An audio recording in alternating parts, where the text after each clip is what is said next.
welcome back to another video on Solution Lab. In this video, I'm going to show you how to use ChatGPT on WhatsApp, making problem solving simple and easy to follow. First, unlock your iPhone and follow the arrow to the phone app. Now, follow the arrow to keypad and carefully type the official ChatGPT number, 1-800-2428-478.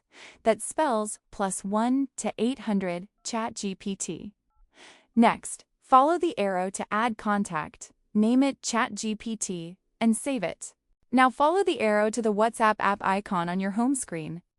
Once WhatsApp opens, follow the arrow to the search bar at the top and type ChatGPT. Tap the contact to open the chat screen. You'll see a verified chat ready to use. At the bottom, follow the arrow to the message box. Type something simple like, "Hello ChatGPT," or "Help me study." Now, follow the arrow to the send button on the right. Within a moment, ChatGPT will reply directly in WhatsApp.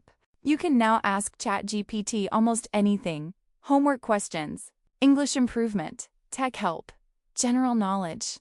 Just type your question and send it like a normal WhatsApp message. ChatGPT replies instantly in chat form, making it easy for beginners. Here are a few important things to know. You don't need to install any extra app. ChatGPT on WhatsApp works with text only. Voice notes and file uploads are not supported yet. Make sure your internet connection is stable. Your chats stay inside WhatsApp just like any other contact. That's how you can use ChatGPT on WhatsApp. If you found this helpful, subscribe for more simple tech tips.